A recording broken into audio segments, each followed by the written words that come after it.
రెండవ సమూయేలు గ్రంథము 23వ అధ్యాయము 20వ వచనం. రెండవ సమూయేలు గ్రంథం 23వ అధ్యాయము 20వ వచనం. త్వరగా అర్థవంతంగా చదవండి. మరియు కబ్సయేలు ఊరివాడై క్రియల చేత ఘనత నొందిన ఒక పరాక్రమశాలికి పుట్టిన యెహోయాదా కుమారుడైన బెనాయా అను ఒకడుండెను. ఇతడు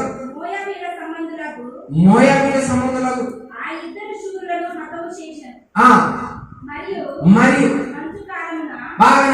మరియు మంచు కాలమున బయలువెడలి బావిలో దాగి ఉన్న ఒక సింహమును చంపివేసెను. హల్లెలూయా. చాలా చక్కగా చదివామమ్మా. దేవుని ఇంకా జ్ఞానం దయచేయనుగా. మంచిది, చాలా సంతోషం. ప్రియులారా, చదవబడిన లేఖన భాగంలో బెనాయా అనే అతను మంచు కాలమున బెనాయా అనే అతను బయలు వెడలి బాయలో దాగి ఉన్న సింహాన్ని చంపివేసెను అని ఉంది లేఖనంలో.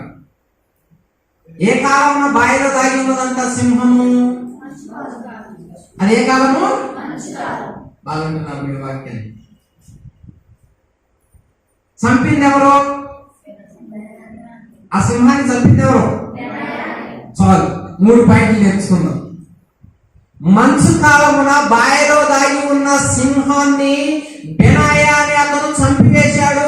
అతను ఎవరంటే ఒక పరాక్రమశాలికి పుట్టిన ఆ వ్యక్తి. వాళ్ళ తాతగారు పరాక్రమశాలి అయితే వాళ్ళ నాన్నగారు యాజకుడు. ఇప్పుడు ఈ బెనాయా బాయలో దాగి ఉన్న ఆ సింహాన్ని చంపాడు. అది మంచు కాలం అని లేఖనంలో రాయబడి ఉన్నది. ఇంతకీ మంచు అనగా ఏమిటో మనం నేర్చుకోవాలి. సింహము బాయిలో దాగి ఉన్నది అనగా ఏమిటో నేర్చుకోవాలి.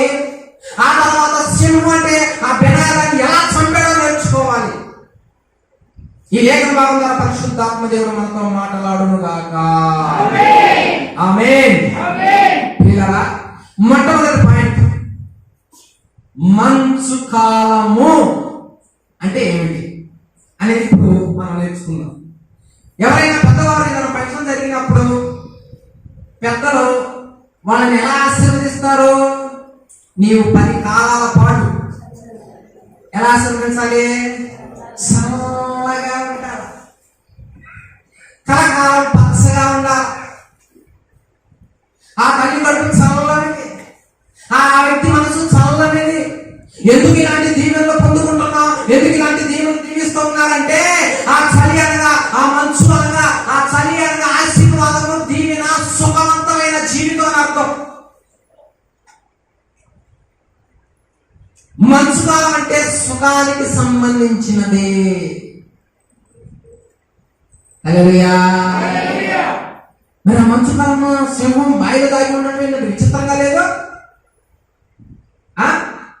ఇప్పుడు మంచు అంటే అర్థం ఏంటి? సుఖవంతమైన జీవితం, నొప్పి లేని జీవితం అనగా శ్రమ అనేది లేని జీవితం అన్నమాట. ఎప్పుడు సుఖం ఉండాలా, ఎలా సుఖం ఉండాలా? నా జీవితంలో, పిల్లల జీవితంలో, అనగా కుటుంబ జీవితంలో, భర్త జీవితంలో ఎక్కడా కూడా దుఃఖం, వేదన అనేది రాకుండా ఆ కుటుంబం బాగుండాలని కోరుకుంటారు ఈ రోజున చాలా మంది. ముఖ్యంగా విశ్వాసం ఎవరు కోరుకుంటారు తెలుసా? ప్రభువా, నన్ను దీవించు, నన్ను ఆశీర్వదించు, ఇదిగో నా కుటుంబంలో శోధన అనేది రానీకు. ఆ శోధన వస్తే భరించడం, ఆ శోధన వచ్చినప్పుడు దేవుడు నన్ను అవమానపరచడం, కొనగటం, చూడటం చేస్తా ఉంటారు ఈ రోజుల్లో. అంటే నీకు శ్రమద్దు, నీకు సుఖం కావాలా, నీకు సుఖవంతమైన జీవితం కావాలా. ఆ సుఖం కొరకే కదా నువ్వు ప్రయాసపడుతూ ఉన్నావు. కష్టం అంటే చాలా మందికి ఇష్టం ఉండదు, శ్రమ అంటే ఇష్టం ఉండదు, శోభన అంటే ఇష్టం ఉండదు. నొప్పి తెలియని భక్తి కావాలా, చెమట పట్టని భక్తి కావాలా, తరతరాలు కూడా తరగని ఆస్తి కావాలా, పిల్లలు సుఖంగా ఉండాలా, అందరూ సుఖంగా ఉండాలా, అలాంటి భక్తిని కోరుకుంటుంది ఈనాడు క్రైస్తవ జీవితం, క్రైస్తవ ప్రపంచం. సంఘ బిడ్డలు, పిల్లలు, పెద్దలు, యవనస్తులు వీళ్ళందరూ ఏం కోరుకున్నారు? లేదా ఎక్కడ సుఖం ఉంది, ఎక్కడ సంతోషం ఉంది, ఎక్కడ ఆనందం ఉంది, దేనిలో సుఖం ఉంది? కంటి చూపులో సుఖం ఉన్నదా, శరీరంలో సుఖం ఉన్నదా, స్నేహాల సుఖం ఉన్నదా,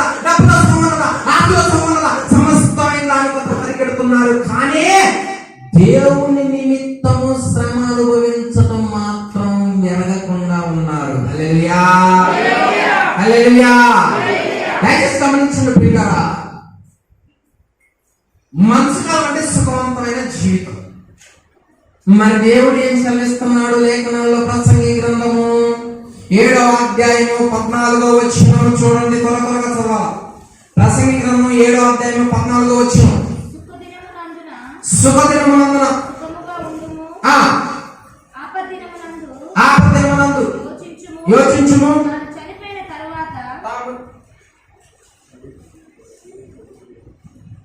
తాము చనిపోయిన తరువాత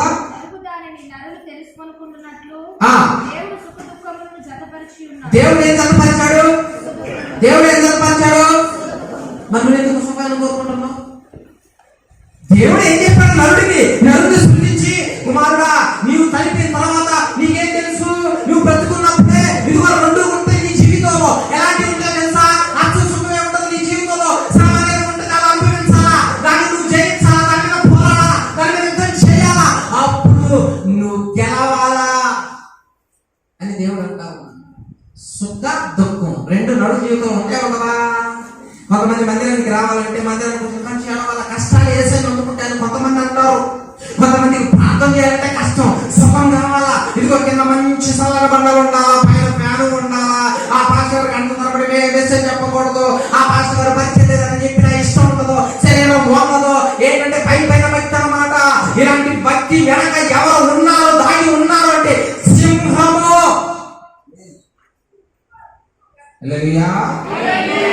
అర్థమవుతుందా? అర్థమవుతుందా? యేసు ప్రభు వారు ఏం చెప్పాడో గమనించుకోలే. యేసు ప్రభు వారు ఏమంటున్నాడో మన గురించి మళ్ళా చూడండి. లూకాసు వార్త 16వ అధ్యాయము 19వ వచనం త్వరగా చదవాలి. లూకాసు వార్త 16:19.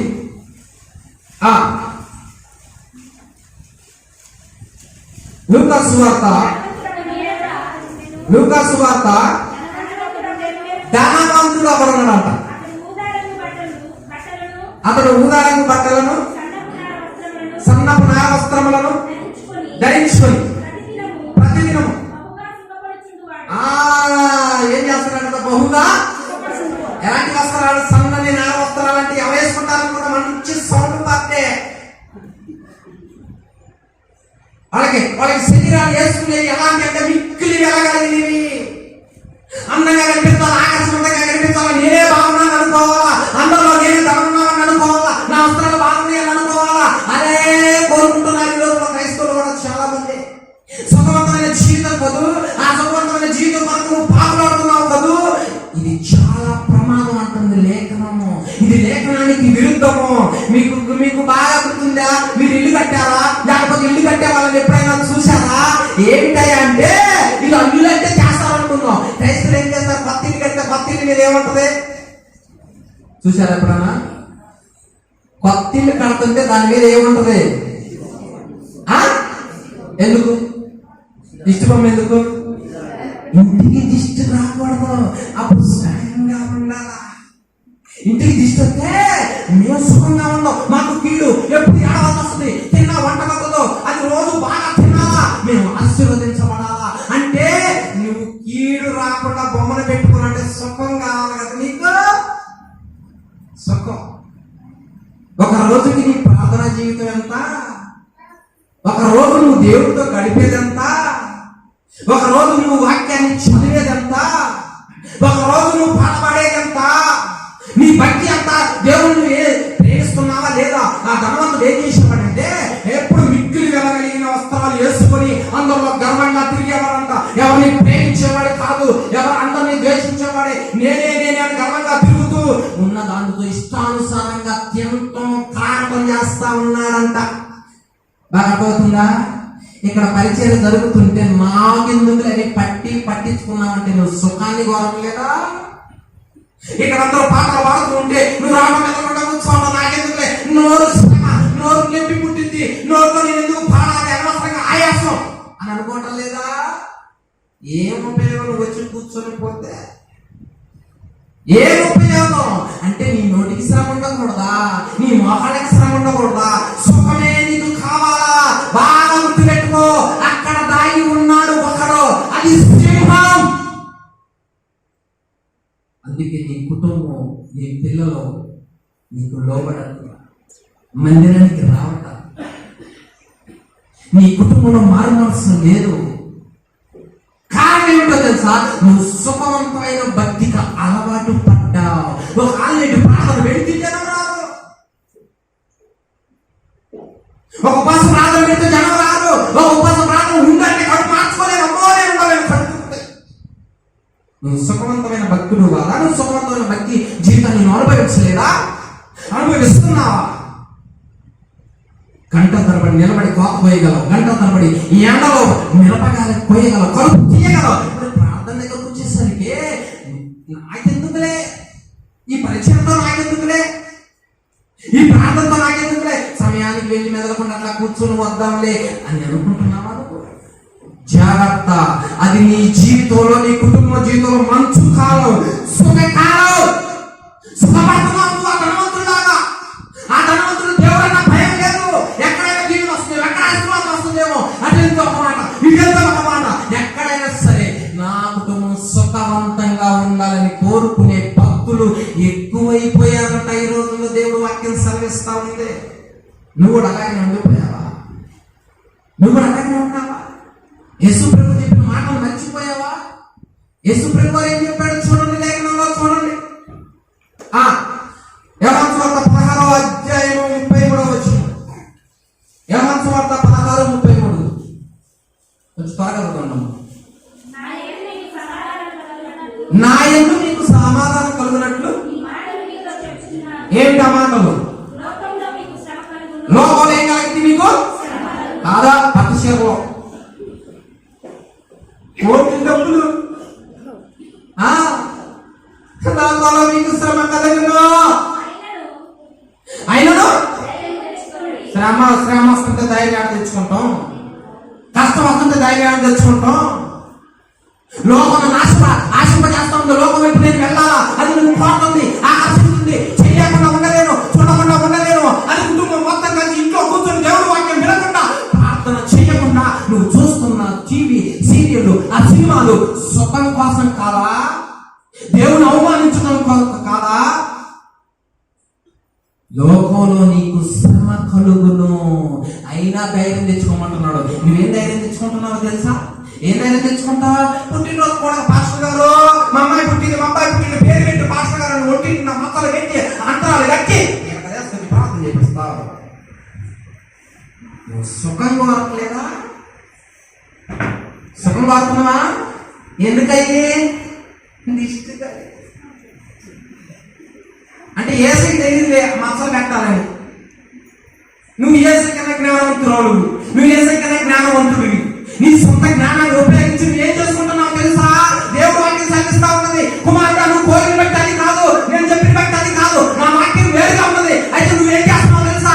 సింహం మాయలో పడిపోయావు. అక్కడ సుఖం అనేది ఉన్నది.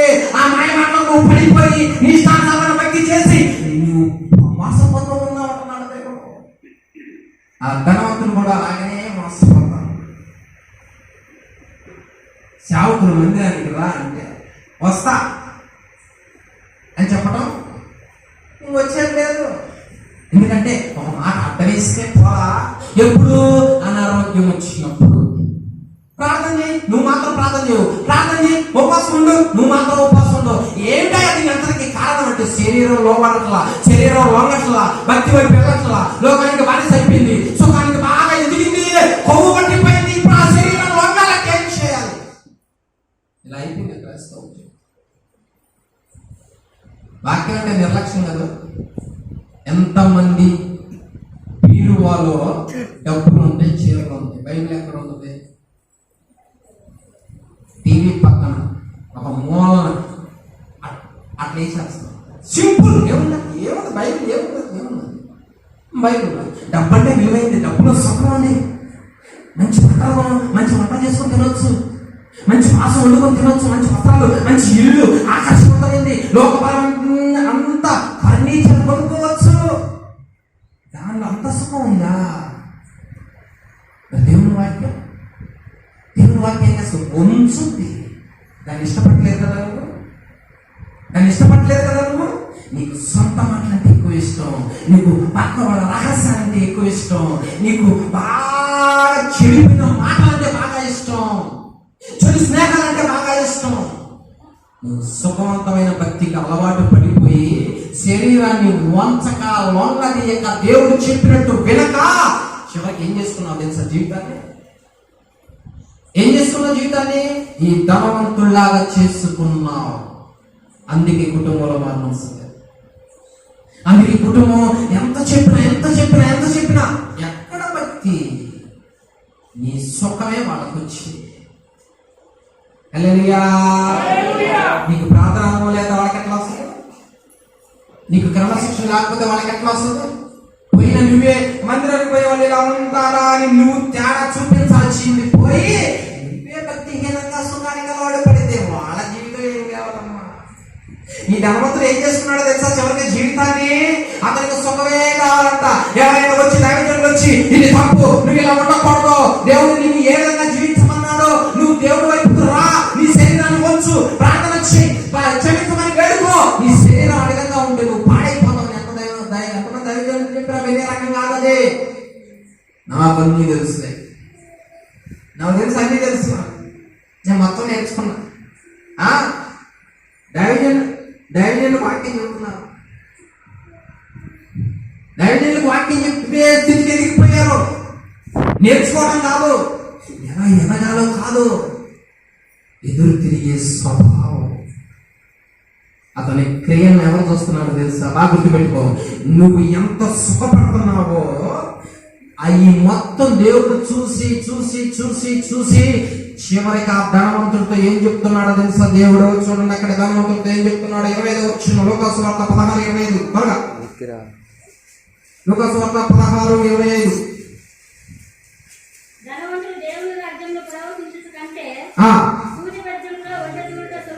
లోకాసు వార్త 16:25.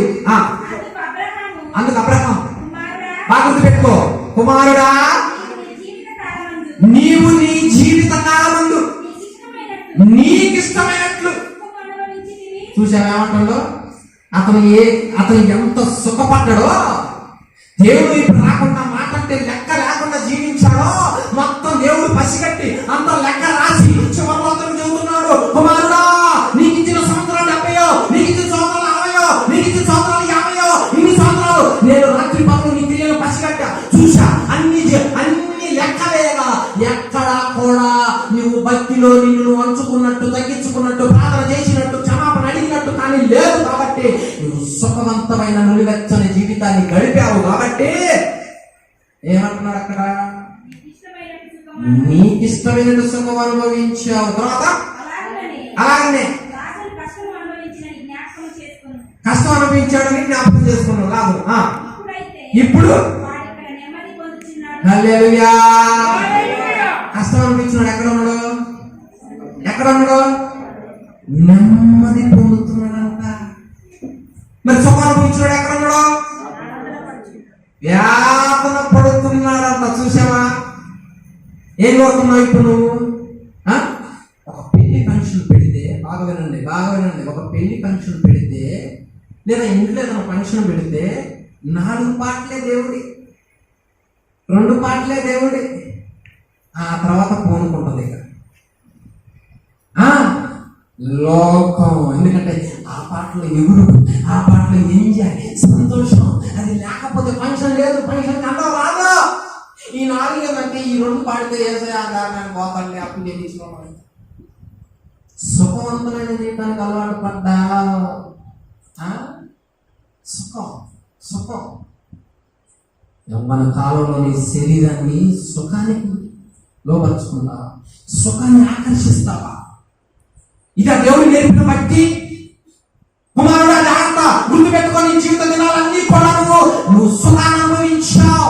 కాబట్టి ఇప్పుడు నీకు బాధ కలుగుతున్నది, నువ్వు యాతన పెట్టబడుతున్నావు. అయితే అతను కష్టాన్ని అనుభవించాడు అనగా తన శరీరం అనారోగ్యంతో ఉన్నా, కుక్కల చిగురుపులు నాకినా భక్తిలో మాత్రం అలాగే ఉండిపోయాడు. భయభక్తులతో ఉన్నాడు, ఏం మాత్రం దక్కటం లేదు, నోరు దాటం లేదు. ఏ విధంగా ఉన్నాడంటే భయభక్తులతో తన జీవితాన్ని కొనసాగించగా ఇద్దరు కాలం అయిపోయిన తర్వాత లెక్క చూసిన దేవుడు, న్యాయమైన దేవుడు, న్యాయాన్ని తీర్చిన దేవుడు. ఒకళ్ళకేమో ఒకటి కారణం ఏమిటో తెలుసా? ఈ ప్రార్థన అయిపోయిన తర్వాత గడప దాటితే నువ్వు బ్రతుకుతో తెలియదు, నేను బ్రతుకుతానో తెలియదు. మరి నీ సుఖమైన జీవితానికి ఫలితం ఏంటి? నీ చేతులు ఏముంది? బైబిల్. అది ఎంత విలువైనది, దానిలో ఆ మాటలో ఎంత శక్తి ఉన్నది. ఒక్కసారైనా నీ పిల్లలను కూర్చోబెట్టి నాయన నీ దృష్టి సెల్ ఫోన్ మీద కాదు, గేముల మీద కాదు, ఆటల మీద కాదు, నిన్ను బ్రతికించి నీ యవన జీవితాన్ని కాపాడి నాకు మంచి పేరు తెచ్చి దేవుడు నామని మహిమపరిచే విధంగా ఈ వాక్యం ఉందిరా, చదువురా, కూర్చోనని వ్యక్తమాడావా? నువ్వు సుఖపడ్డావు, వాళ్ళని సుఖపడిస్తా. 66 గ్రంథాలు, 1189 అధ్యాయాలు, 31,000 పై వచనాలు. మా వాడికి మంచి స్కూల్లో ర్యాంక్ వచ్చింది, మంచి కాలేజీలో ర్యాంక్ వచ్చింది, ఎంసెట్ లో మంచి మార్కులు వచ్చాయి, మంచి సీట్ వచ్చింది, బాగా చదువుతాడు, మంచి కావాలా. ఏం చెప్తారండి? చెప్పమని మరి బైబిల్ ఒకసారి చదివింది చెప్పమని. అంటే అట్టుందన్నమాట తెలివితే అట్టుందన్నమాట. ఈ రోజుల్లో నీ పని గురించి బాగా చెప్తావు. నువ్వు ఏ పని నువ్వు చేస్తావు, అది అడిగితే నిద్రలో లేపినా నువ్వు టక్కన ఇట్లా చేయాలని చెప్తావు. మరి వాక్యం ఏం చెప్పాడు దేవుడు? ఒక్క ముక్క మనకు అర్థం కాదు. బాగా గుర్తు పెట్టుకో, మంచు అనగా సుఖవంతమైన జీవితము. ఆ సుఖానికి అలవాటపడ్డ ధనవంతుడు తన కన్ను, మనస్సు, తన నోరు ఎక్కడ అదుపు లేకుండా చేసుకుని చివరికి తన జీవితాన్ని అంతా పాతాళంలో వేతన పెట్టబడుతూ ఉన్నాడు. పాతాళంలో వేదన చెందుతూ ఉన్నాడు, రొమ్ము కొట్టుకుని ఏడుస్తున్నాడు, కేకలు పెడతా ఉన్నాడు. నాకు ఒక్క చుక్క మంచి నీళ్ళు కావాలా, అలా అయిపోతున్నా, మంటలో వేదన చెందుతున్నా. ఎందుకు నీకు ఆ కష్టం? ఎందుకు ఆ బాధ? ఎందుకు ఆ స్థితి రాకముందే ప్రేమ కలిగిన దేవుడు లేఖనాల ద్వారా మాట్లాడుతూ ఉంటే నీ శరీరాన్ని వంచవా? నీ శరీరాన్ని అదుపు చేసుకోవా? దైవ సేవకుల ద్వారా దేవుడు మాట్లాడుతున్నప్పుడు భయపడవా? భయం లేని జీవితం. పొలానికి టైంకి వెళ్తావా? స్కూల్కి టైంకి పంపిస్తావా? పొద్దున్న లేచి మరి ప్రార్థనకి ఆచుకొని తీర్చుకొని నీ ఇష్టం వచ్చినప్పుడు రావడానికి ఏమనుకున్నావు? ఇది అని వాక్యం చెబితే వస్తారండి జనం? వస్తారా జనం? ఏం పాస్టర్ అడుగుతాడేంది అంటే వాళ్ళు దేనికి అలవాటు పడ్డారు? వాళ్ళకి తగలకూడదు వాక్యం. అర్థమవుతుందా? వాళ్ళ తప్పులు ఎక్కడ పడకూడదు, ఎక్కడ చెప్పకూడదు, ఇక పైన చెప్పుకుంటూ వెళ్ళిపోవాలా. ఇలాంటి వాళ్ళు దేవుడి రాజ్యానికి వెళ్తారంటారా? కష్టాన్ని అనుభవించిన వాడు అంత అక్కడ విశ్రాంతి తీసుకుంటుంది. జాగ్రత్త. సుఖాన్ని అనుభవించిన వాడు మీ యవన పిల్లల జాగ్రత్త, మీ పిల్లల జాగ్రత్త. వాళ్ళని అనవసరంగా నాశనం చేయొద్దు, వాళ్ళ జీవితంతో ఆట ఆడుకోవద్దు. నువ్వు మారించి ప్రార్థన కన్నీరు కాదు. దేవుడు వాక్యం విలువ చెప్పు, మందిరం విలువ చెప్పు, పరిచయం విలువ చెప్పు. కుమారుడా, నువ్వు యవనస్తుడివి, నువ్వు శ్రమ అనుభవించాలా అనగా పాపాన్ని ఎదిరించేవాడు. దాంట్లో నువ్వు శ్రమను అనుభవించాలా, ప్రార్థనలో నిన్ను నాగొట్టుకోవాలా, భక్తిలో నాగొట్టుకోవాలా. ఇది నీకు కావాల్సిన భక్తి అని వాళ్ళని తయారు చేస్తే పక్కనే అన్ని పక్కన పెట్టి లోకాన్ని దేవుణ్ణి వెంబడిస్తారు. హల్లెలూయా, హల్లెలూయా. అవునండి. మొన్న చూశారు మీరు, కొంతమంది తెలుసు అనుకుంటా. ఒక హత్య జరిగింది. ఒక 14 సంవత్సరాల అమ్మాయి చనిపోయింది.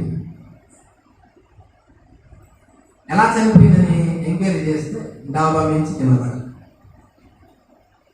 ఏంటి ఆ వయసులో అమ్మాయికి అంత కష్టాలు? అర్ధరాత్రి 12:12 ఫోన్ వచ్చిందంట. బాగా విన్నాం, అర్థం చేసుకోండి, ఎట్లా చేయకండి. 12:12 ఫోన్ వచ్చిందా? అప్పుడు మాట్లాడి బయటకు వెళ్ళిందా? నా తెలియక తర్వాత ఫోన్లు ఏంటి? అదుపులే పెప్ప. ఆయనకు వస్తున్నారు మీ పిల్లలకి రాదు. ఎవరితో మాట్లాడుతున్నారు? ఇక్కడేమో భక్త్య, బయటికి వెళ్ళేమో సుఖమా, ఇక్కడేమో దేవుడా, అక్కడికి వెళ్తే లోకమా. ఏంటండి ముసుగు? ఏంటి అన్యాయం? దేవుడు ఎంత దుఃఖపడుతూ ఉన్నాడో తెలుసా? ప్రాణాన్ని సైతాన్ని లెక్క చేయలేదంట మన కోసం. నా పిల్లలు, నేను నా పోలికలో పుట్టించుకున్న పిల్లల కోసం నా ప్రాణాన్ని ఇస్తానని ఆయన వస్త్రహీనుడుగా శిలువ వేయబడ్డాడంట. వస్త్రహీనుడుగా. నువ్వేమో ఇంత పాపాన్ని చేయించలేవు, సుఖమే కావాలా. ఇంత శోధన వస్తే మందిరం వద్దు, నా భాషగా వద్దు, నాకు సుఖం, నాకు కష్టం వచ్చింది, నా ఇంట్లో రోగాలు వచ్చినాయి, నాకు ఎప్పుడు గొడవలే. ఇది అనుభవం నుంచి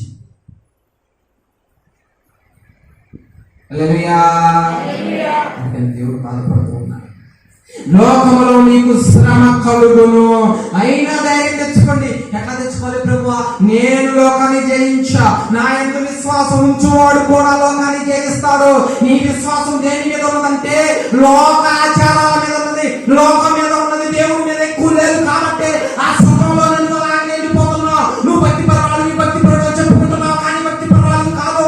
దేవుని భయం కలిగిన భక్తి వేరు. నువ్వు అనుకుంటే ఎట్లా కుదురుతుంది? తలబట్టి వేసుకుని వస్తే, బైబిల్ తీసుకుని వస్తే అది బయట అనుకుంటున్నావు అనుకో. శ్రమలో నిలబడ్డవాడు క్రైస్తవుడు. శ్రమలో నిలదొక్కున్నవాడు, శ్రమలో ప్రాణాన్ని సైతం సిద్ధపడ్డవాడు క్రైస్తవుడు. హల్లెలూయా. కుక్కలు వచ్చి కురుకులు అయిపోయి అంట. లాజరు గురించి దేవుడు చెబుతున్నాడు, అతను కష్టాన్ని అనుభవించాడు. నీ మీదకి వస్తున్న గొడవ దేవుడికి తెలీదా? నీ కుటుంబం మీదకి వస్తున్న రోగాలు దేవుడికి తెలీదా? నువ్వు ఎన్ని వాటిలో నష్టపోతున్నావు దేవుడికి తెలీదా? దేవుడికి తెలియనంత అజ్ఞానం అయిపోయాడనుకున్నావు దేవుడు. ఆయన బలం తక్కువ అయిపోయింది అనుకున్నావు, ఆయనకు అన్ని తెలుసు. అయితే నువ్వు నిలబడతావా, సుఖం వైపు వెళ్తావా? ఒక బిలాల పరిగెత్తాడు, ఒక గేయాల పరిగెత్తాడు, వాళ్ళ జీవితాలు పాడైపోయాయి, పతమైపోయాయి. సుఖానికి అలవాటు పడ్డావు. కొంతమంది అయితే భక్తి పనులు ఏం చేస్తారు? పాస్టర్ గారు ఎప్పుడు ప్రార్థన రావాలా, పరిచయం చేయాలా, పాటలు పాడాలి, దేవుని మైపరచాలా, ఆయన నా కోసం ఏం మాట్లాడుతుందో నేను ఆశతో ఎదురు చూస్తున్నా అని ఉన్న వాటిని పక్కన పెట్టి దేవుడికి ప్రథమ స్థానం ఇచ్చే భక్తులు కరువైపోయారు. అర్థమవుతుందా? రోడ్ల మీద కిందినప్పుడు నీ చూపు ఎట్లుంది? ఇక్కడ ఉన్నప్పుడు ఎట్లుంది? తలదించుకొని ఉంటావు. రోడ్డు మీద పోయినప్పుడు ఒక కన్నేమో మందిరానికి పోయా అంటే పాపడు, ఒక కన్ను శని మీద ఉంటుంది. ఈ యవనస్తులకి ఇంకో కళ్ళు మామూలుగా ఉంటాయి, కళ్ళు సామాన్యమైన చూపులా. పాడైపోతున్న ప్రపంచాన్ని బట్టి దేవుడు ఎంత బాధపడుతున్నాడు తెలుసా? క్రైస్తవులు లోకానికి బుద్ధి నేర్పుతారు, లోకాన్ని దేవుడి వైపు లాగుతారు. అగ్నిలోంచి లాగినట్టు కొందరిని లాగనని దేవుడు ఎందుకన్నాడు తెలుసా? ఆ వేదంలో, బాధల్లో, దుఃఖాల్లో, శ్రమంలో ఉన్న వాళ్ళని బయటికి లాగనని దేవుడు చెబితే ఈనాడు మూలాచారంలో ఉంటావా నువ్వు? భక్తి హీనతలో ఉంటావా నీవు? అమావాస్య వచ్చింది, వస్తే ఏం చేయాలి? అర్జెంటుగా అడుగుతుంది. ఎందుకు? పొలం తెచ్చుకోవాలి, మళ్ళీ పొలం ఏం చేయాలి? పెట్టుకోవాలి. అప్పుడేమైంది? నువ్వే తెయ్యాలి, నీలోనే ఉంది దెయ్యం, ఆ భయమే దెయ్యం, నువ్వు మళ్ళీ దెయ్యాలి అంటున్నావు. అర్థమవుతుందా? ఏమనుకున్నావు? భక్తి అంటే వీటికి బానిసలుగా ఉండకూడదనేగా ప్రభు ప్రాణాన్ని ఇచ్చింది. ఇంకా సుఖమేనా అమ్మా? ఇట్లా నడువు అన్నప్పుడు వినో, మొఖం చిట్లించుకోవాలి. నేను ఎప్పుడైనా నిన్నట్టు ఏమొస్తుంది? నువ్వు సుఖానికి అలవాటు పడితే నీ ఆత్మ ఎక్కడికి వెళ్ళిపోతుందో తెలుసా? పాతాళానికి వెళ్ళిపోతుంది. నువ్వు దేవుని యొక్క భయభక్తులు కలిగి నీ శరీరాన్ని నల్లగొట్టుకొని ఆయన యందు విశ్వాసం నుంచి జీవిస్తే నువ్వు ఎక్కడికి వెళ్తావో తెలుసా? ఆ లాజరు అంట ఎంత అవమానాలు, నిందల పాలైనా కానీ తన శరీరాన్ని పట్టించుకోకుండా భక్తిని కాపాడుకున్నాడు. యవనస్తుడు, నీ శరీరాన్ని కాపాడుకో, నీ జీవితాన్ని కాపాడుకో, నీ కుటుంబాన్ని కాపాడుకో. అప్పుడు నువ్వు ఎక్కడుంటావు తెలుసు? ఇదిగో నా కుమారుడు, నా బిడ్డ ఎన్ని శ్రమలు వచ్చిన వాడు నిలబడ్డాడు, ఇదిగో వాడికి మంచి స్థానం ఇస్తానని అబ్రహాము రొమ్మున కూర్చోబెట్టాడంట ఒక పేదవాడిని. హల్లెలూయా. అదవుతుందా? ఒక్కసారి బైబిల్ చదివిన చెప్పారు, ఒక్కసారి బైబిల్ చదివాడు. 1 2 3 4 ఒక్కసారి చదివాడు. నా దగ్గర మిగిలిన చదువు రావా? ఎందుకు వస్తున్నారు? పాస్టర్ గారిని మొక్కలు చూడటానిక? పాస్టర్ గారిని మెప్పించడానిక? ఎందుకమ్మా సుఖం? చదువు రాదా? 100 రూపాయలు నోటు చేస్తుంది, 90 రూపాయలు కొనుక్కొని వాటిని వచ్చేస్తావా? అయిపోయి అంటే 10 అని అడుగుతారు. చెల్లెలకి డబ్బులు ఇచ్చి ఆమె ఇచ్చి ఏమి ఇచ్చిందని లెక్క ఉండదా? 10 రకాల మసాలాలు కూరల ఐటమ్స్ బాగానే వేస్తున్నాయి. ఎవరు చెప్పాడు? ఏ స్కూల్లో నేర్చుకున్నాం. సుఖానికి అలవాటు పడ్డారు. సినిమా పాటలు పాడమంటే బ్రహ్మాండంగా పాడతారు. ఎవరు నేర్పారు? పలక మీద చదువు వచ్చినాడు సిగ్గుండాలి. సిగ్గు చావుకులు నిలబడి గొంతు పోయేలాగా అరుస్తూ ఉంటే లెక్క కూడా లేదా? మరి ఎవరిని మెప్పించడానికి వస్తున్నావు ఇక్కడికి? నాకు తెలియకడుగుతా. ఎవరిని సంతోషపరచడానికి వస్తున్నావు? నీవు సుఖపడితే నీకు దేవుడు వాక్యం నీళ్ళు లేకపోతే నీకు సుఖమే అప్పేది. శరీరాన్ని సాధారణంగా సింపుల్ గా ఉంచుతారో అలాంటి జీవితం ఎక్కడికి వెళ్ళిపోతుంది తెలుసా? పాతాళానికి వెళ్ళిపోతుంది. చదువు వచ్చి బైబిల్ చదవడానికి ఏమైంది నీకు అంటే నువ్వు బాగుపడటం నీకు ఇష్టం లేదు, నీకు సుఖంగా. అనుభవించిన వాడేమో పాతాళంలో ఉన్నాడని లేఖనం ఉంది, భయంతో భక్తి చేసిన వాడేమో సుఖంగా ఉండడానికి లేకపోతే. ఎంతైనా దేవుడికి లోపడవా? హల్లెలూయా. బైబిల్ గ్రంథాన్ని నేను చదువుతున్నప్పుడు ఒక మిల్లులో కూర్చొని వాక్యం చదువుతున్నాను. ఇద్దరు పరిగొడ్లు కాల్చుకునే వాళ్ళు ఉన్నారు. నేను దూరం నుంచి నన్ను చూశారు, వాక్యం చదువుతుంటే నా దగ్గరికి వచ్చారు. వాళ్ళకి చదువు రాదు, నా పక్కనకు వచ్చి కూర్చున్నారు. నేనే వాక్యం చదువుతున్నా. నేను డిస్టర్బ్ చేయకుండా వచ్చి నిద్రలేకుండా అంటున్నారు. అబ్బా ఏం చదువుతుంది ఎంత ఆసక్తి అండి వాళ్ళకి. వాక్యం చదువుతుంటే ఎక్కడ ఒక మాట తగిలింది, ఏడుతున్నారు. ఏంటమ్మా ఏం చెబుతున్నారంటే, అయ్యా నేను పలానా విషయం ఎత్తలేదు, పలానా నుంచి ఆమె కోపడ్డా, అయ్యో వాక్యం ఎట్టుంది కదా నీ శత్రువుని ప్రేమించమని అయ్యో అని ఏడుతుంది. అమ్మా నువ్వు వాక్యం చదువు రాదంటే ఏ చదివే వాళ్ళ దగ్గరికి బావు, నువ్వు చదవు, నువ్వు నేర్చుకునే ప్రయత్నం చేయవు. మరి ఎట్లా? నువ్వు సుఖానికి అలవాటు పడ్డావు. తోమపాకుల భక్తి, సొట్ట భక్తి, ఫ్యాషన్ భక్తి. హల్లెలూయా. మంచు కాలం అంటే అర్థం ఏంటి? సుఖం. ఎక్కువగా చెప్పడానికి న్యాయం లేదు. మరి మీరేమో పనికి వచ్చారు. ఒక పాయింట్ చెప్పాను, మంచు కావాలంటే సుఖం. ఆ సుఖం వెనక నీకు ఆ సుఖాన్ని ఎవరిస్తున్నారో తెలుసా? ఆ సంతోషాన్ని ఎవరిస్తున్నారు అనుకున్నావు? ఆ సుఖాన్ని ఎవరిస్తున్నారు అనుకున్నావు? దీనికి కారణం ఎవరనుకున్నావు? నిన్ను అంత ఆకర్షిస్తుంది ఎవరనుకున్నావు? బాయిలో దాగి ఉన్న సింహం. వాడి వెనకుండి నువ్వు ఇట్లా చేస్తున్నాడు అన్నమాట.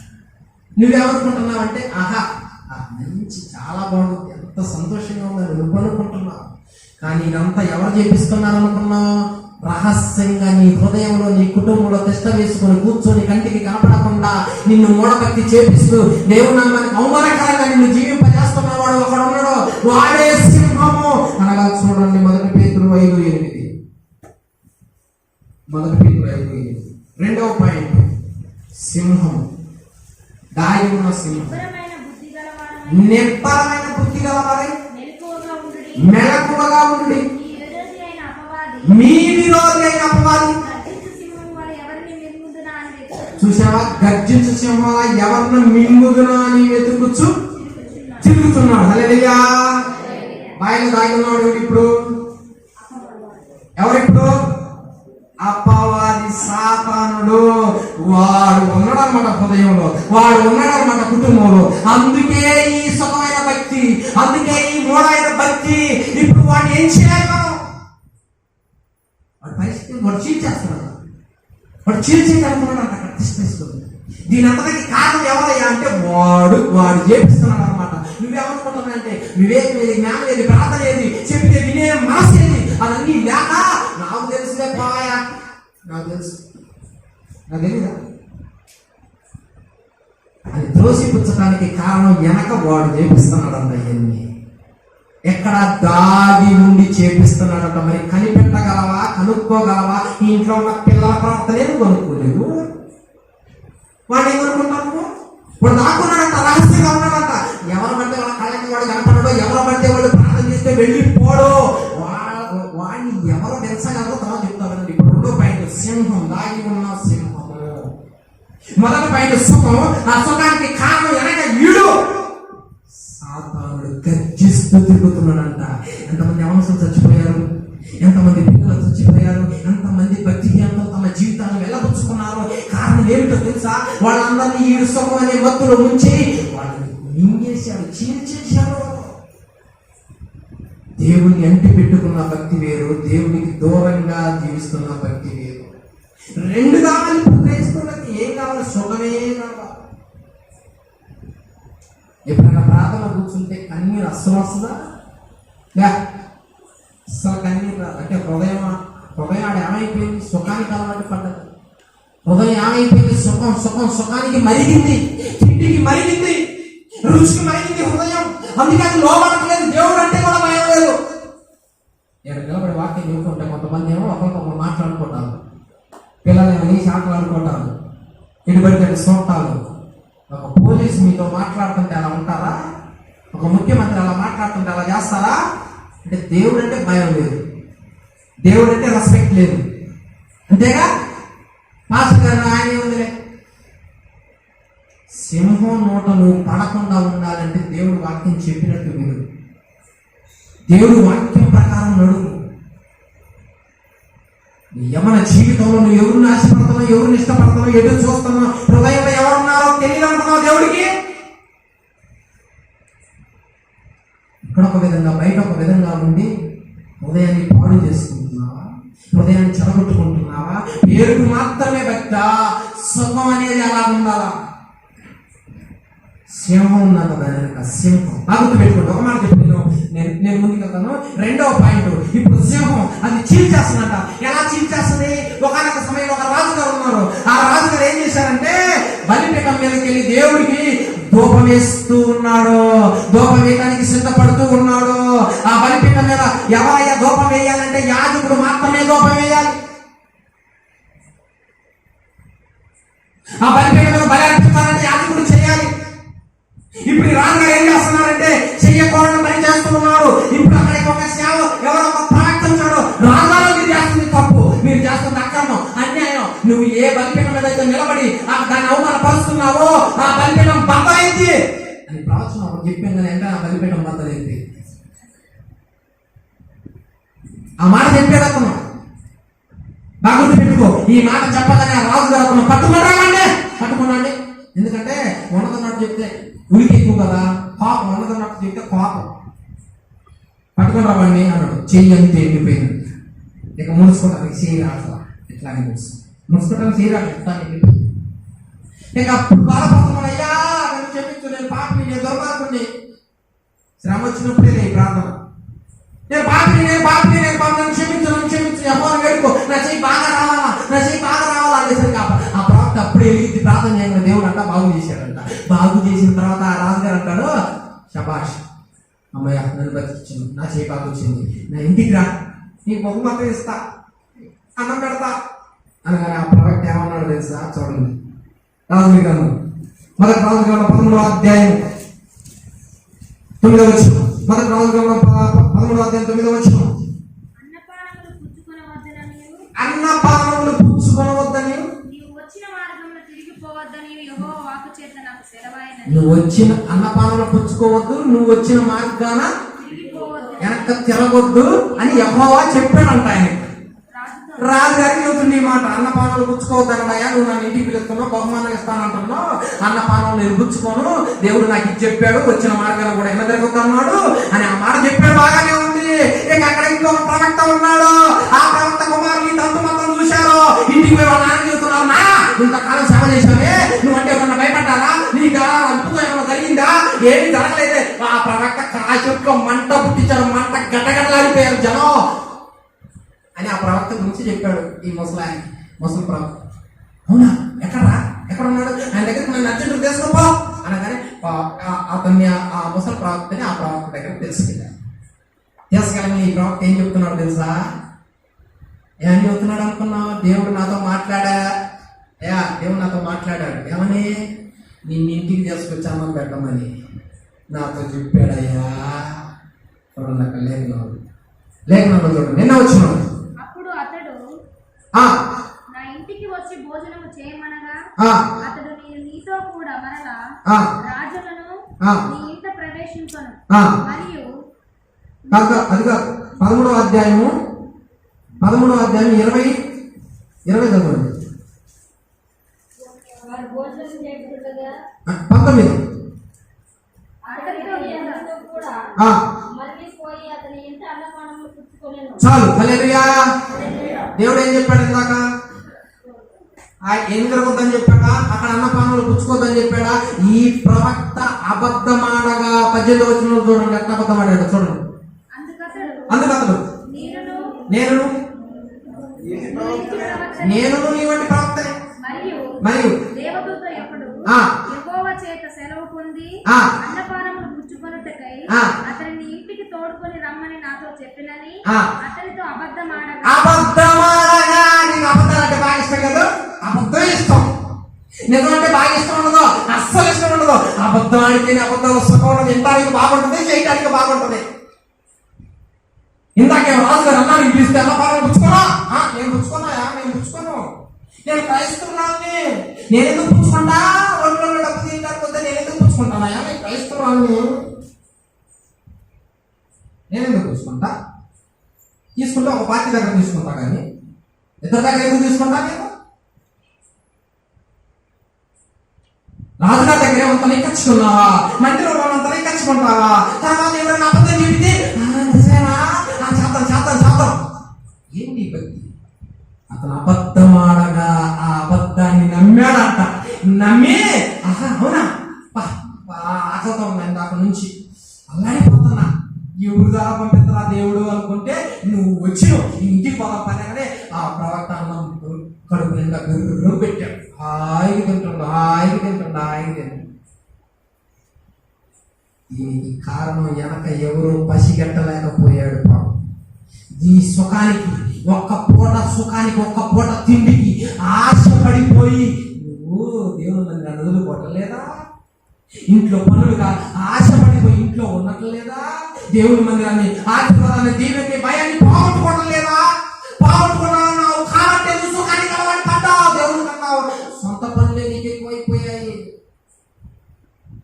ఒక్క పూట అన్నం కోసం దేవుడు ఆయనతో చెప్పకూడదు అన్నాడు. ఆలోచించుకోకుండా ఎవరో చెప్తే ఎవరో వస్తాడు, నువ్వంటే ఇష్టం అంటాడు, నీకోసం ప్రాణిస్తాను అంటాడు, నువ్వు లేకపోతే నేను బ్రతకలేను అంటాడు. ఆహా, ఏమి నమ్ముతావు?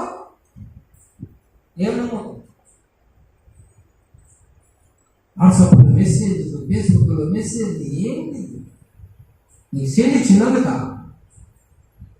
ఇంత మోసం చేస్తున్నాను తెలుసా సాతాను? అబద్ధాన్ని నమ్మావు, అబద్ధం వైపు పరిగెత్తావు, అబద్ధం అనే నిజం అనుకున్నావు, నువ్వు అనుకున్నావు, దాని ఉన్నావు, నీకు అర్థం కావట్లేదు. తిన్నాడు, కడుపు తిన్నాడు, ఇక మార్గాన వెళ్తున్నాడు గాడిద మీద. అప్పుడే జరిగింది చూడండి, 20వ వచనం. బయలుదేరి మార్గంలో పోవచ్చుండగా ఒక సింహం అతనికి ఎదురుపడి చంపెను. హల్లెలూయా.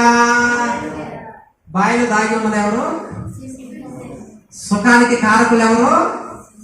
ఒక్క పూట తిండికి సుఖానికి అలవాటు పడిపోయి దేవుడి మాట నమ్మకుండా దెయ్యం మాట నమ్మి అబద్ధాన్ని నమ్మి పరిగెత్తినందుకు తనను సింహం చీల్చేసింది, చంపేసింది. అయ్యో, ఇప్పటిదాకా రాజుగారిని భయపెట్టించావే, అద్భుతాలు చేశావే, ఒకప్పుడు మందిరంలో బాగా పాడతావు, పరిచయం చేస్తావు, ప్రార్థన చేస్తావు, అన్ని బాగానే ఉన్నాయి. ఇప్పుడు ఎందుకు అక్కడిపోయావు? ఇప్పుడు గుళ్ళో పిండా, సాధువు పిండా, ఇప్పుడు దైవజనులు అంటే ఇష్టం లేదా? లోకం అంటే ఇష్టమా? సమయానికి రాక, సమయానికి దేవుని సన్నిధిలో నిలబడలేక, కూర్చోలేక, సుఖానికి అలవాటు పడి చీల్చివేసేవాడిని ఎరగకుండా ఉన్నావు కదా.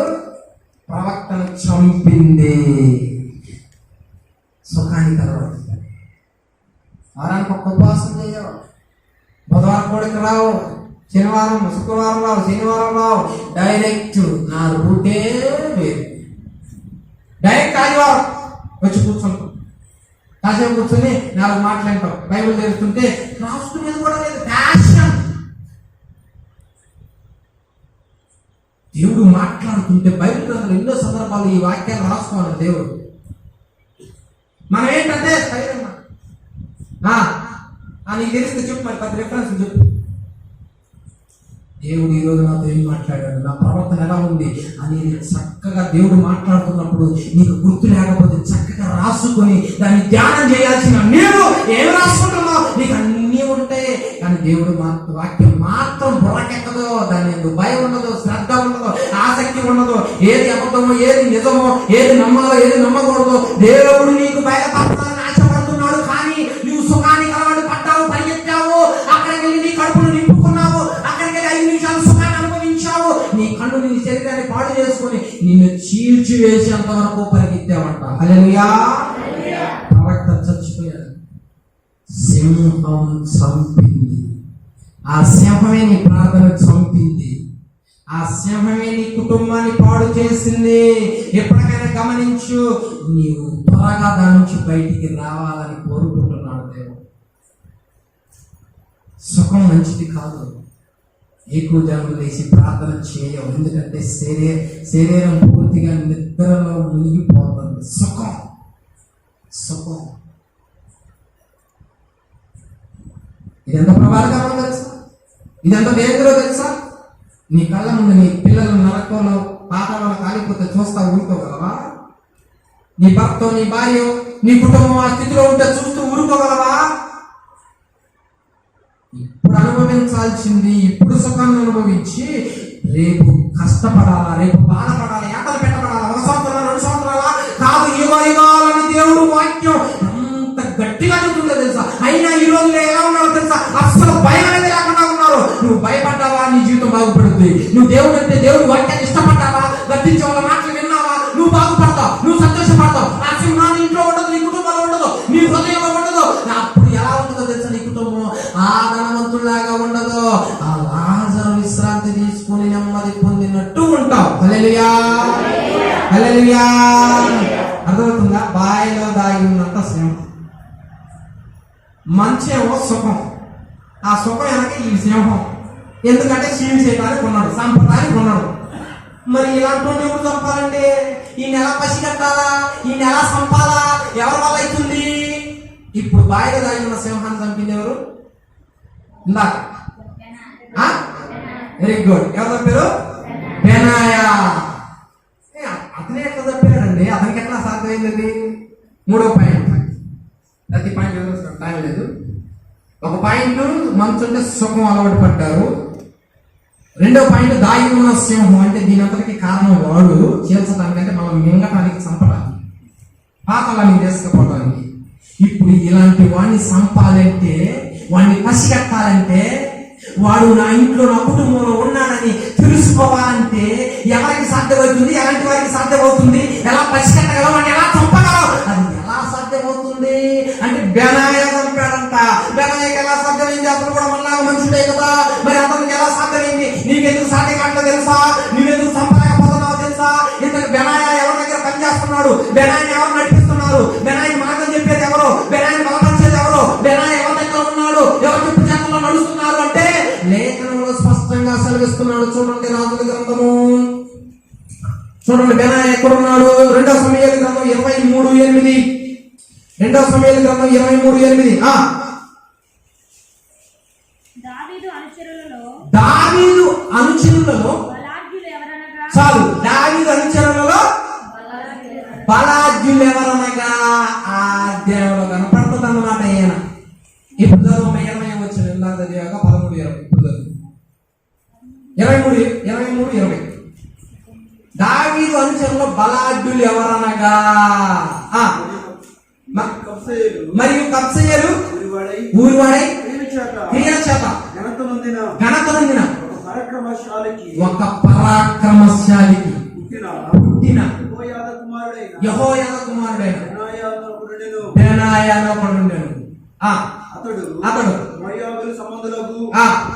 ఇద్దరు సూర్యులను హతము చేసి మరియు మంచు కాలమున బయలువెడలి బావిలో దాగి ఉన్న ఒక సింహమును చంపేసిన. ఇంకను అతడు సౌందర్యవంతుడైన ఒక ఐగుప్తుని చంపెను. ఈ ఐగుప్తుని చేతిలో ఈటి ఉండగా బెనాయా గుడ్డికర్ర తీసుకొని ఆ. వారి మీదకి పోయి వాడి మీద పోయి వారి చేతిలోని ఆ. వీటిని ఊడలాగి ఈటెను ఓడలాగి దానితోనే దానితోనే వారిని చంపేసి వాడిని చంపారు. కింద ఈ కార్యములు ఈ కార్యము యెహోయాదా కుమారుడైన యెహోయాదా కుమారుడైన బెనాయా చేసినందున ఆ. ఆ ముగ్గురు ముగ్గురు బలాటులోను బలాఢ్యులలోను అతడు పేరు పొంది అతడు పేరు పొంది ఆ 30 మందిలో 30 మందిలో గరుడాయను. కరుడాయను. హల్లెలూయా. దావీదు దగ్గర 30 మంది పరాక్రమశాలులు, ఆ 30 మందికి ముగ్గురు మేలుగా పరాక్రమశాలులు ఉన్నారంట. ఆ 30 మందిలో ఇతడంట ఘనుడంట. 30 మందికి అధిపతి అంట ఇతను. అంటే అతను ఏమిటి? ఇప్పుడు దావీదు దగ్గర పనిచేస్తున్నాడు, దావీదు చెప్పు చేతలో ఉంటున్నాడు. దావీదు ఎవరో? ఇంతకి ఇతను సింహాన్ని చేతలో ఎవరు నేర్పించారో బాగా గుర్తు పెట్టుకో. నీవు ఎవరు నడిపిస్తున్నారు, నీకు ఎవరు చెబుతున్నారు, ఎవరు భయభక్తులు నేర్పుతున్నారు, వారి మాటలు ఎప్పుడు నువ్వు తోసిపుచ్చొద్దు. వారి మాటలు విను. వారి మాటలు వినకపోతే నీ జీవితం ఏం జరుగుతుందో తెలుసా? ఇప్పుడు ఆ వ్యక్తి అంట సింహాన్ని చంపాడు. ఇప్పుడు ఎవరి దగ్గర ఉన్నారో ఈ బెనాయా ఎవరి దగ్గర పనిచేస్తున్నాడు? దావీదు దగ్గర పనిచేస్తున్నాడుగా. ఇప్పుడు చూడండి దావీదు గారికి ఉన్న లక్షణం. మొదటి సమూయేలు గ్రంథం 17వ అధ్యాయం 34 వచ్చాం. మొదటి సమూయేలు గ్రంథం 17:34. సింహాన్ని చీల్చేసి ఆ మెలకువలో ఆ జ్ఞానము ఎవరు చెప్పారు, ఎవరు నడిపిస్తున్నారు, ఎవరు బలపరుస్తున్నారు? దావీదు. సౌలు ఇట్లనెను, ఆ. నీ దాసుడైన నేను నీ దాసునే నేను నా తండ్రి యొక్క గొర్రెలను కాయుచుండా నా తండ్రి యొక్క గొర్రెలను కాయచుండగా సింహమును ఎలుగుబంటిను వచ్చి మందలో నుండి ఆ. ఒక గొర్రె పిల్లను ఎత్తుకొని పోవచ్చుండగా ఒక గొర్రె పిల్లను ఎత్తుకొని పోవచ్చుండగా నేను దాన్ని తరిమి చంపి చంపి దాని నోట నుండి ఆ. ఆ గొర్రె విడిపించి తిని. హల్లెలూయా. ఇప్పుడు ఎవరి దగ్గర పని చేస్తున్నాడు ఆయన? దావీదు ఎలాంటోడు? సింహాలు చంపేవాడి దగ్గర సింహాలు చంపేవాడే ఉంటాడు. అర్థమవుతుందా? నువ్వు నిద్రపోయి ప్రార్థన చేస్తే నిద్రపోయేవాడే ఉంటాడు. నువ్వు సాయిని చెప్తే ఎక్కొట్టేవాడే ఉంటాడు. ఆత్మాభిషేకం కలిగిన వాడు దావీదు. ఆత్మశక్తి కలిగిన వాడు, పరాక్రమవంతులు పడగొట్టిన వాడు, సింహాలను చేర్చగలిగిన వాడు. ఇలాంటి అభిషేకం కలిగిన వ్యక్తి దగ్గరికి వెళ్ళి ఈ బెనాయా పని చేస్తున్నాడు. ఈ బెనాయా అభిషేకం కలిగిన వ్యక్తి ఇదిగో ఇలా యుద్ధం చేయాలి, ఇలా నడవాలి, ఇలా చంపాలి అని దగ్గర నేర్పిస్తుంటే జాగ్రత్తగా నేర్చుకుని ఆ సింహాలను చీలుస్తా ఉన్నాడంట. దావీదుకి ఎంతమంది సహాయపడుతున్నారు, దావీదుకి ఎంతమంది సపోర్ట్గా నిలుస్తా ఉన్నారు, ఎంతమంది చెప్పిన మాట వింటా ఉన్నారు, ఎంతమంది సొలుతున్నారు, కొలుస్తున్నారు. అయితే పోరాటానికి ఇష్టపడట్లా. దావీదు ప్రయాసం ఇలా ఉందా? ఆత్మాభిషేకం కలిగిన వాడు అంటే ఎట్లా? మందకి ముందు నడిచేవాడు కాపరి, సైన్యానికి ముందు నడిచేవాడు రాజు. ఈ రాజు లేకపోతే ఆ సైన్యం నిలబడద్దా? యుద్ధంలో నిలబడద్దా? చచ్చిపోద్ది, పతనమైపోద్ది, పరారైపోద్ది. ఎందుకో తెలుసా? ఈ ఒక్క అభిషేకం కలిగిన వ్యక్తి ఈ మైకు తీసుకొని ఇక్కడ మాట్లాడుతుంటే ఇతనిలో నుంచి వచ్చే ప్రభావం మిమ్మల్ని ఉజ్జీవింపజేస్తుంది, మిమ్మల్ని రగిలిస్తుంది, మిమ్మల్ని బలపరుస్తుంది. ప్రార్థన బలహీనుడు అయితే దేవుని ఆజ్ఞల్లో ఆసక్తి లేకపోతే ఆ అభిషేకం ప్రాసెస్ మిమ్మల్ని బయలుపరిచి ఉజ్జీవింపజేసి ఇదిగో దాగి ఉన్న సింహాలను సైతం చేర్చగలిగే శక్తిని ఇస్తుంది. హల్లెలూయా, హల్లెలూయా. అలాంటి వ్యక్తి దగ్గర ఉన్నాడంట దావీదు. ఎదురు తిరిగేవాడు కాదు బెనాయా, ఎదురు సమాధానం చెప్పేవాడు కాదు బెనాయా. చెప్పిన దానికి లోబడేవాడు. ప్రభావం ఎక్కడి నుంచి బయలుదేరాలి? ఇక్కడ నుంచి బయలుదేరాలి. ప్రభావం ఇక్కడ నుంచి బయలుదేరాలి. నువ్వు ఇలా ఉంటే పాడైపోతావని దేవుడు అభిషేకం కలిగిన జావకులను నిలబెట్టుకుని మాట్లాడుతూ ఉంటే ఆ మాట నీకు ఇష్టం లేదు, త్రోసి పుచ్చుతున్నావంటే నువ్వు బలం పొందుకోవడం ఇష్టం లేదు. నీ కుటుంబంలో దాగి ఉన్న సాధనలు అనగా క్రియల చేత చాగొట్టు సుఖ జీవితంలో నడిపిస్తున్నా, మూఢాచారంలో నడిపిస్తున్నా వాడిని చంపటం నీ వల్ల కావటం లేదు. అందుకే ఎంత బయట చేసినా కుటుంబంలో ఎవరు మారట్లేదు. కారణం ఏంటంటే సుఖం యొక్క సాధనుడు. దాని చేత శక్తి నీకు లేదు, బలం లేదు, అభిషేకం లేదు, ఆత్మ బలం లేదు, ఏ నీకు బలపరిచే వాళ్ళు లేదు, నువ్వు బలపడుతున్న వినట్లేదు, నీ దీపాలకి వాళ్ళు లేదు, దీపకి నువ్వు లేవు, ఆత్మాభిషేకం కలిగిన సాగుడు చెప్పిన మాటలు వింటలేదు. కాబట్టి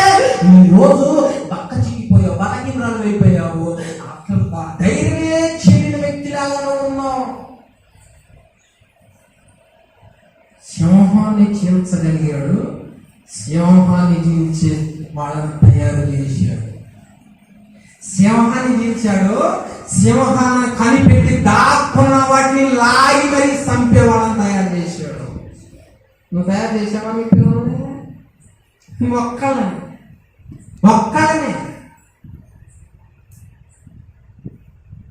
దావీదు వాళ్ళు ఏమంటున్నారు తెలుసా? ఇక్కడ సేవకులు ఎందుకు నిలబెడుతున్నాడు? మందని కాయటానికి, మందని బలపరచటానికి. ఆ మాటల ప్రభావం మిమ్మల్ని ఉజ్జీవింపజేయటానికి, రోషంగా నిలబడటానికి, ఒట్టటిగా కాదు రోషంగా నిలబడటానికి. ప్రభు కోసం ప్రాణాలు ఇస్తా, ప్రభు కోసం నిలబడతా, శోధన ఎదిరిస్తా, సుఖాన్ని తరిమి పడతా, నా దేవుడి కొరకు నేను రోషంగా నిలబడతా. ఎప్పుడు శ్రమలలో ఇదిగో నా కుటుంబంలో ఎవరు దాగి ఉండగా పాపానికి సంబంధించింది ఏదైనా దాన్ని చీల్చి వేస్తా. ఆ ధైర్యం కలిగి ఉండాలి అంటే అభిషేకం కలిగిన వాళ్ళు చెప్పు చేతల్లో ఉండాలి. హల్లెలూయా. కుటుంబ ప్రార్థన అంటే రావు అంటే నాకు ఇక్కడ పాస్టర్ గారు ఎట్ట అరుస్తున్నాం, దుడ్డు పట్టుకున్నాం, తగా పట్టుకున్నాం, మేము ఎట్టొస్తాం అంటే గిట్టదు. సుఖం ఇక్కడ చెప్పేది ఏంటి? భర్త మారాలని నీకు లేదా? నీ పిల్లలు మారాలని నీకు లేదా? అందరూ దేవుడు రాజ్యంలో ఉండాలని నీకు లేదా? లేదు. కాబట్టి సుఖవంతమైన సాతాను గారు దాగి ఉన్నవాడు మాటలు చెప్పుచున్నావు. వాడు బలికిస్తాడు. ఇవన్నీ వడ వస్తే నీ నూరు అదుపులో ఉండదు, పట్లాకి వస్తే నువ్వు మామూలుగా ఉండదు. నీకు నీ ఎవరు చూసావా? ఎంతకాలం పాపాన్ని ఇంట్లో దాచిపెట్టుకొని చీల్చే శక్తి లాగా చచ్చుబడిపోయిన వ్యక్తిలాగా నీవు ఉంటావు. బలహీనురాల్లాగా ఉంటావు. బలహీనులైపోయావు. వాక్యం చదువు అంటే దాన్ని పక్కన పెట్టావు. ఇక్కడ చెబుతుంటే వినట్లేదే నువ్వు. మరి అందుకే కదా ఉంటుంది నీ కుటుంబం. అందుకే మారు మనసు పొందట్లేదు. మీ సేవకుడు చేసే ప్రార్థన మీద ఉందా? ఆ ప్రయాసం మీద ఉందా? ఆ పట్టుదల మీద ఉందా? రోషం 9వ తరగతి చదువుతున్నాను అంటున్నా. పిల్లలు మా దగ్గర 20 సార్లు బైబిల్ అయిపోయింది. 20 సార్లు ఆ ఛానల్లో వస్తారు పిల్లలు చూసుకుంటారు. 9వ తరగతి చదువుతున్నాను. 20 సార్లు బైబిల్ అయిపోయింది. పాటలు పాడతారు, ప్రార్థన చేస్తారు. ప్రతిరోజు 7 గంటలకి స్కూల్కి పోయి వస్తారు. ప్రతిరోజు 7 గంటలకు వచ్చి మాత్రం వచ్చి ప్రార్థన చేస్తారు, బైబిల్ చదువుతారు. ప్రతిరోజు దేవుడు వాక్యం ద్వారా దైవజనులు మిమ్మల్ని బలపరిచి, దేవుడు వాక్యం ద్వారా దేవుడు ఇలా చెబుతున్నాడు, దేవుడు ఇలా మాట్లాడమంటున్నాడు, నా మాట విను. నీ కుటుంబం నష్టపడడానికి కారణం ఏంటంటే అది సుఖాన్ని అనుభవిస్తుంది. దాని వెనక వాడు ఉన్నాడు, వాడు నిన్ను చేయాలి, సంపాదన ప్లాన్లో ఉన్నాడు. నా మాట విను, అప్పుడు వాడు నువ్వు చేర్చగలుగుతావు. నా మాట అనగా దేవుని మాట, ఆత్మాభిషేకము మాట, ఆత్మ మాట, సంగముతో ఆత్మ చెప్పుతున్న మాట చెవి కలిగిన వాడు వినుగాక. హల్లెలూయా. ఆ మాటకి నువ్వు చెవి మూసుకుని కఠిన హృదయం కలిగి ఉంటే జరిగే నష్టానికి ఎవ్వరూ బాధ్యులు కారు. అర్థమవుతుందా? 3 పాయింట్. మనసు అనగా సుఖం. ఆ సుఖానికి కారణం సాతానుడు, సింహం. ఆ సింహాన్ని చీల్చగలగాలి అంటే ఎవరు కావాలా?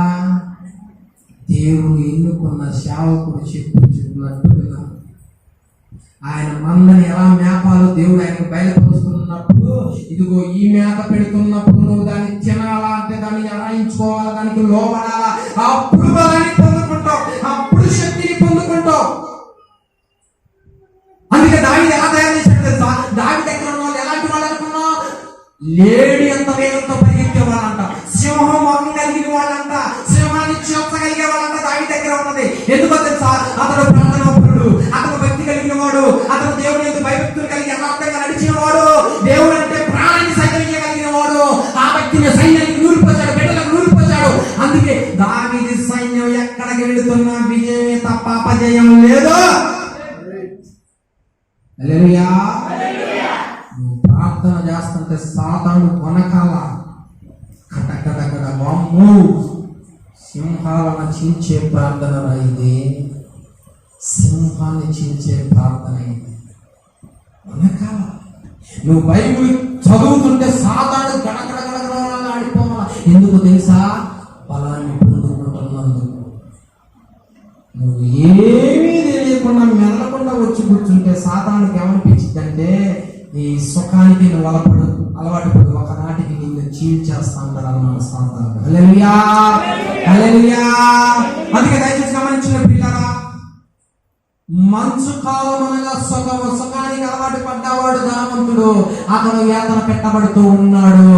రాయి ఉన్న సింహం, సుఖానికి కారణం వాడే. ఒక్క పూట తిండి కోసం పరిగెత్తిన ప్రవక్తని సింహం చంపేసింది. దీన్ని ఎవరు పసిగట్టగలరా అంటే ఆత్మాభిషేకం కలిగిన వాళ్ళు, అనగా దేవుడు నిలబెట్టి నడిపిస్తున్నప్పుడు వారి మాటలు విని దాని ప్రకారం చేసిన వాళ్ళు బలాన్ని పొందుకొని ఆ పాపాన్ని చీల్చగలరు. హల్లెలూయా. అర్థమవుతుందా? మనకు దేవుడు పెరిగితలంగా ఆత్మనిచ్చాడా? ఎలాంటి ఆత్మనిచ్చాడు? దేని ముందైనా నిలబడే ఆత్మనిచ్చాడు. నువ్వేమో చీకటి చూస్తే భయం, నీకు చీకటి చూస్తే భయం, సమాధి చూస్తే భయం. మరి ఇదేం భక్తి? నువ్వు ఏ ఆత్మను పొందుకున్నావు? నువ్వు చెప్పు చేతలో సరిగి లేవు. అర్థమవుతుందా? నడిపిస్తున్నప్పుడు, ఒక క్రమం పెడుతున్నప్పుడు దానికి నువ్వు లోబడకపోవడానికి కారణమే ఇది. చెప్పినట్టు కదండి. ప్రార్థన చేయమంటే చేయండి, పరిచయం చేయమంటే చేయండి, సమయానికి రాండి. అప్పుడు దేవుడు ఎంత జీవిస్తాడు తెలుసా? తను తగ్గించుకున్నవాడు హెచ్చించబడు. ఎందుకు తెలుసా? లోబడుతున్నా కాబట్టి, చెప్పింది వింటున్నా కాబట్టి, ఎదురు తిరుగుతున్న సొరుకోట్ల గొరుకోట్ల. ఆ బలం కలిగిన వాళ్ళు ఎలా ఉంటారు తెలుసా? దేనికి బానిసలు గారు. అంటే అర్థం ఏంటంటే, ఆ ఇంట్లో పాపానికి సంబంధించిన సింహం లేదు. హల్లెలూయా. పిల్లలైనా పెద్దలైనా ప్రతి ఒక్కరు దయచేసి గమనించండి. నీ ఇంట్లో ఉండాల్సిన బైబిల్ నీ గుండెల్లో ఉండాలి.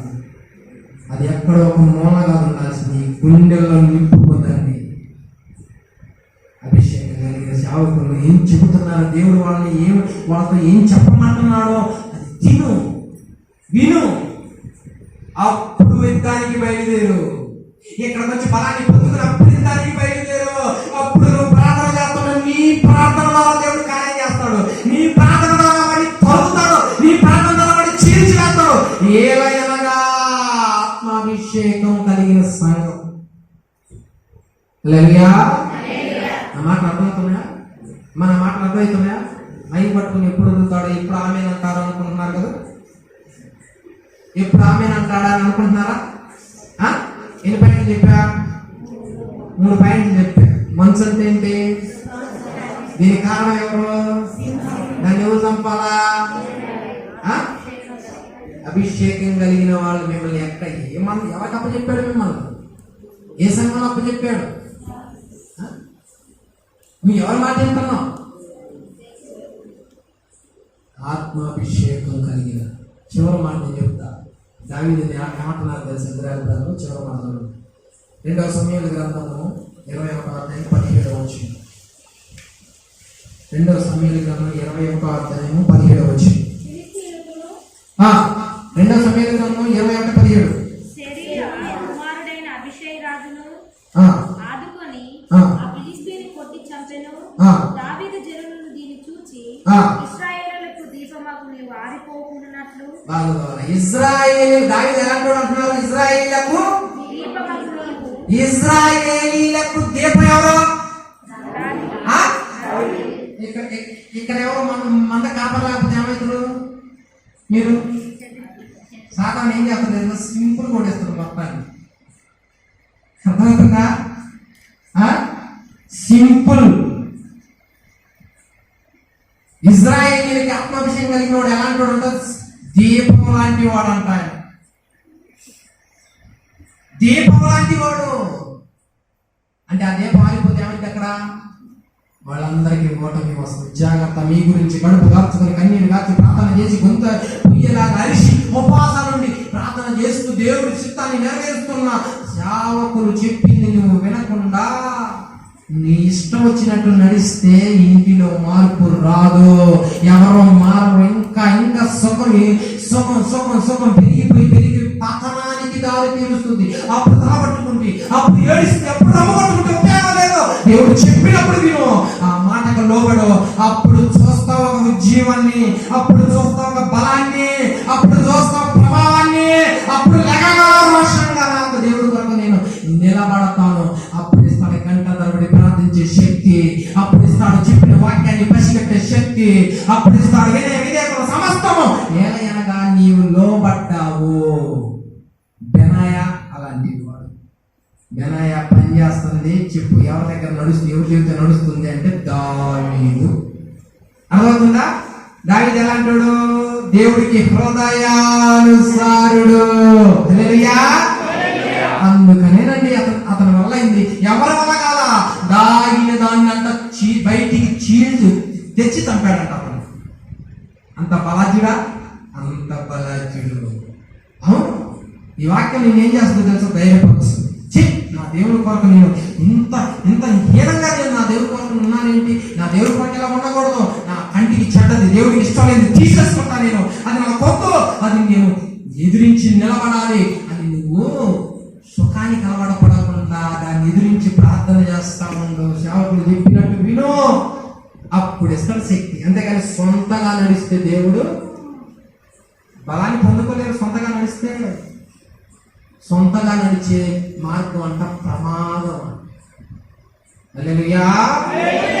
అర్థమవుతుందా? సొంతగా నడిచే మార్గం అనేది ప్రమాదకరమైన. అందుకే బెనాయా అలా చేస్తుంది. బెనాయా పరాక్రమశాలి కొడుకు. ఎవరి దగ్గర ఉంటున్నారు? దావీదు దగ్గర ఉంటున్నారు. మరి మీరు ఎవరి దగ్గర ఉంటున్నారు? మీలో ఎంతమంది చెప్పినట్టు వింటున్నారు?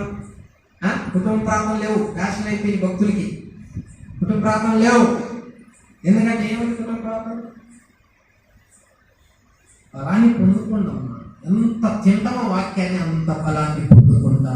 దేవుడి మాట మనందరూ హృదయం నీరుగట్టి ఫలింప చేయను కాక. ఇంకో గంట సేపు చెప్పాలని అనుకుంటున్నాం. అభ్యంతరం?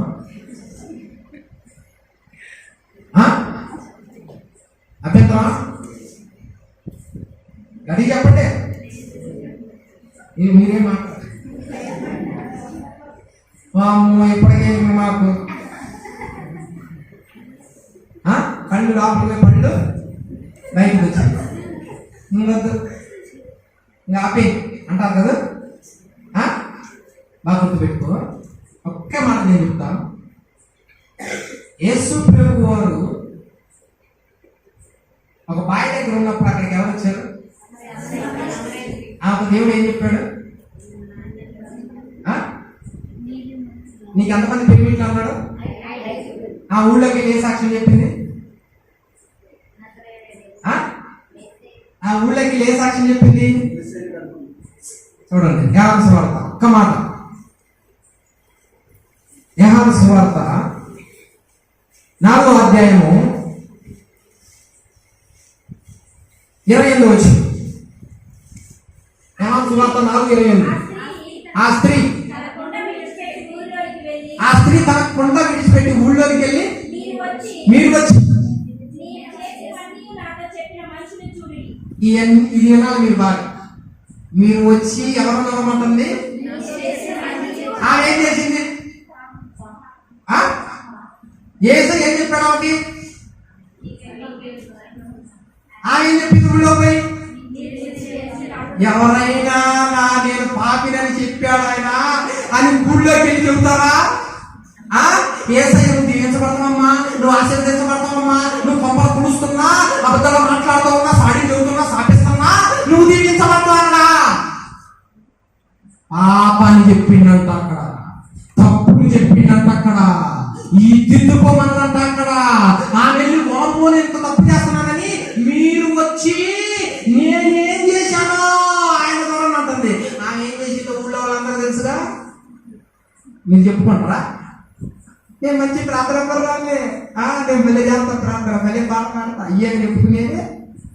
పాపాన్ని ఒప్పుకుంటే అస్సలు ఆ మాట బయట. ఆ తల్లి ఊళ్ళోకి పోయి సాక్ష్యం చెబుతుంది. ఏ సాక్ష్యం? కళ్ళు వచ్చినాయి, స్వస్థత వచ్చింది, మా అబ్బాయి వేసిండు, మా అబ్బాయి సీట్ వచ్చింది, ఉద్యోగం వచ్చింది, పెళ్ళయింది. ఈ కాదు సాక్ష్యాలు, అవి కాదు అయ్యగారు సాక్ష్యాలు. దేరుగా తప్పును ఒప్పుకుంటాడే, దేరుగా చేసిన అతిక్రమాన్ని ఒప్పుకుంటాడే, వాడు ధన్యుడు. అది బైబిల్ చెప్పింది. పాపం చెప్పినందుకు, నీ తప్పు ఇట్లా ఉన్నాయని చెప్పినందుకు చేదరించుకుందా? చేదరించుకోవాలా? అలాంటి ఆమె ఊళ్ళో ఉన్న సింహాన్ని తీర్చింది తెలుసా? ఊళ్ళో ఉన్న సింహాన్ని తీర్చి ఆ ఊరిని నడిపించి చేసే దగ్గరికి. అది కావాలా? అది దేవుడు కోరుకుంటు.